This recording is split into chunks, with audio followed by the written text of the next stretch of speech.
Hola, bienvenidas y bienvenidos al octavo vídeo de este canal. Desde la documentación más remota que se tiene sobre su origen a mediados del siglo I, el cristianismo incrementó gradualmente su popularidad, lo que ocasionó que más tarde en el siglo IV, esta fuera adoptada por la civilización romana que en ese entonces era la mayor potencia mundial, y a partir de ese momento su popularidad pasaría de incrementarse aritméticamente a incrementarse geométrica o exponencialmente, hasta convertirse en el máximo eslabón que ejercía la supremacía hegemónica dentro de la estructura social, y por lo tanto también el mayor medio de control y subyugación social, alcanzando su máximo apogeo en una época históricamente muy reconocida denominada oscurantismo, que abarcó toda la Edad Media, en la cual el cristianismo se extendió por todo el mundo y se abrió el paso al surgimiento del catolicismo, una variante de esta la cual fue impuesta y posteriormente acogida principalmente por países latinoamericanos, luego de ser sometidos por los países europeos.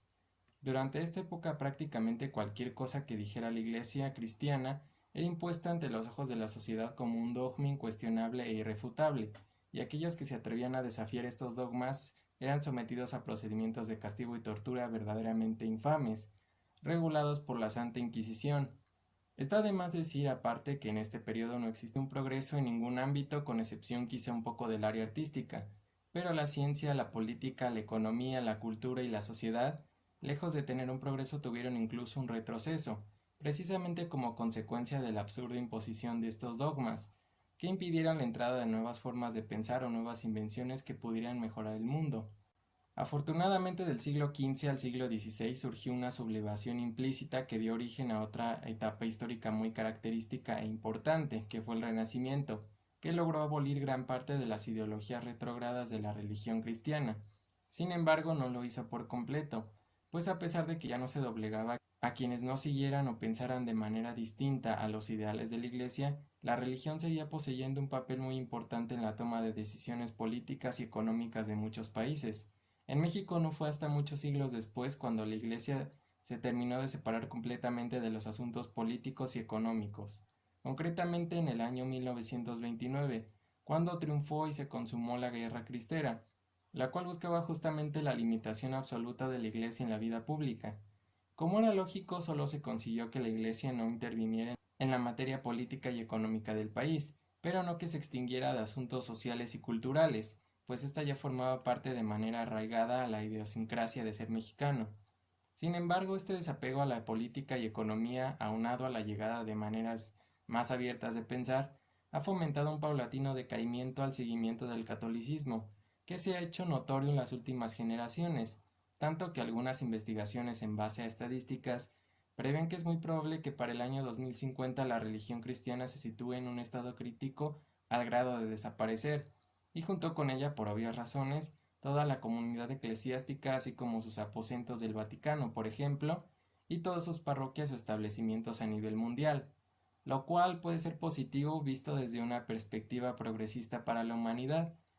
ya que el marcar un parteaguas tan grande como ese podría dar paso a un florecimiento intelectual y científico nunca antes visto en la historia, y sería también interesante observar el destino económico que tendrían los diferentes recursos de su iglesia, viéndola desde el punto de vista de la acaudalada empresa que representa, aunque ya pensándolo muy bien tal vez no sería tan bueno como a priori podría verse, pero ese ya es otro tema para otro video, así que regresaré al tema central. Está claro que el cristianismo no es la única religión que existe, hay otras como el islamismo y el hinduismo, que son las religiones secuencialmente más populares a nivel mundial, que lejos de perder seguidores y relevancia, han prevalecido a lo largo del tiempo y siguen controlando la vida política, económica y social de los países que las han adoptado dentro de su estructura, las cuales si bien no han frenado tanto el avance económico de sus habitantes, sí han frenado un avance social y cultural, principalmente manteniendo ideologías retrógradas y estancando la fluidez de diferentes formas de pensar. Pero para este video me enfocaré únicamente en el desenvolvimiento religioso en México y probablemente de manera secundaria de países latinoamericanos. Aclarado esto, entonces es el momento indicado para hablar de los problemas en torno a los cuales gira este video, que son las religiones actuales, las religiones nuevas, abstractas, poco convencionales y no espirituales que han subyacido y siguen subyaciendo desde un poco antes de la actualidad, pero que han tomado un mayor revuelo con la llegada de este siglo. Primeramente como consecuencia del decaimiento cristiano, Personajes y celebridades icónicas como Pelé y el sociólogo Emily Durkheim fueron los primeros que expresaron la idea de que el fútbol podría ser perfectamente la religión del siglo XX, idea la cual rápidamente empezaría a ser un eco importante y sentaría la base fundamental para que años después el escritor uruguayo Eduardo Galeano terminara de introducir o concebir este pensamiento o concepto de una nueva religión o bien de una segunda religión de manera muy detallada, el fútbol, algo que explicó en un libro que publicó en el año 1995, titulado El fútbol a luz y sombra. A raíz de esto, un dato curioso y gracioso a la vez es que 3 años más tarde de la publicación del libro de Eduardo Galeano, los ideales que este contenía sirvieran como una fuente de inspiración para los admiradores y seguidores de Diego Armando Maradona, que crearon la iglesia o religión maradoniana, que ha sobrevivido con el pasar del tiempo, la cual es una especie de parodia a las religiones espirituales, en la que se rinde culto al ídolo de millones Maradona. Ahora bien, sin pensar mucho, el decir que el fútbol es la nueva religión de la actualidad puede sonar como una completa tontería, pero puede empezar a tener sentido si hacemos una analogía entre la religión cristiana, por ejemplo, y el fútbol. En primer lugar, por la rendición de un culto o ritual a un dios. En el caso del fútbol, la veneración al espectáculo principal, que es la anotación de un gol, que se logra obligatoriamente con el empleo de un balón, el cual debe rebasar totalmente la línea interior de una portería, y que por lo tanto, al ser el elemento más importante que determina la existencia del juego, de manera idiática se puede diosificar, y de esta manera podríamos decir que mientras en el cristianismo se rinde culto al dios Yahvé, en el fútbol se le rinde un culto a un dios poco convencional, que es un balón, el cual también cumpliría con las características que de manera general han sido propuestas para la descripción de un dios, la omnipresencia, la omnipotencia y la omnisciencia dentro del terreno de juego. En segundo lugar, se puede relacionar perfectamente el sitio en donde precisamente se lleva a cabo dicho culto a un dios. En el cristianismo este sería las parroquias o templos, y en el fútbol los estadios o en su defecto a través de la transmisión televisiva de sus partidos, los cuales tienen la similitud, en la mayoría de los casos, de ser sumamente atractivos para los ojos de sus seguidores y de sus potenciales seguidores, ya sea por sus bellas arquitecturas o fachadas, el constante mantenimiento que se les brinda, o bien por estrategias de marketing para no perder a su audiencia. En la iglesia, por ejemplo, las decoraciones que se adecúan según la temporada del año, y en el fútbol la publicidad y los comerciales difundidos en todos los medios masivos de comunicación.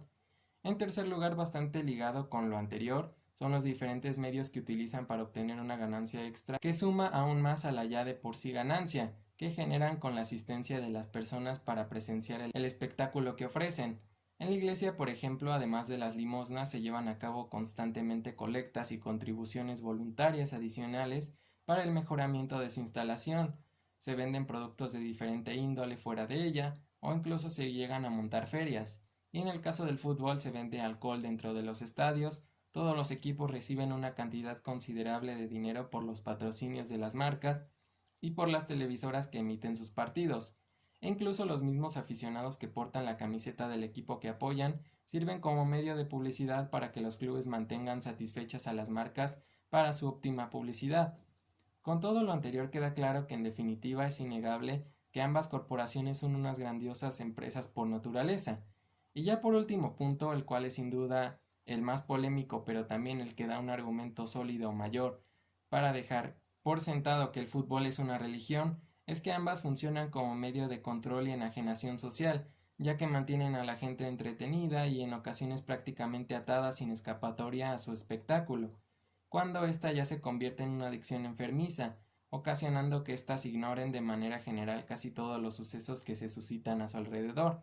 y las convierten en su principal fuente de felicidad, además de que esta afición y fanatismo religioso desmedido de sus seguidores los puede arrastrar a realizar acciones negativas que pueden atentar contra su propia vida o la vida de otros, a causa de algún hecho o acontecimiento que les moleste o les pueda agredir individual o colectivamente dentro de la religión que practican. Un claro ejemplo de esto es la violencia que muchos aficionados al fútbol ejercen contra sí mismos, su familia, las hinchadas rivales o, por muy absurdo que parezca, contra algún objeto material. Esto es verdaderamente alarmante considerando que una alta posibilidad de que un gran enajenamiento así sea real, por el bestial número de seguidores que posee, los cuales pueden sucumbir a realizar acciones negativas, por la gran pasión que pueden llegar a tener por el deporte, De hecho, el propio Eduardo Galeano dijo en su libro que el fútbol es la única religión que no tiene ateos. Sin embargo, el fútbol, a pesar de ser el ejemplo que cumple prácticamente a la perfección con los atributos necesarios para que se le determine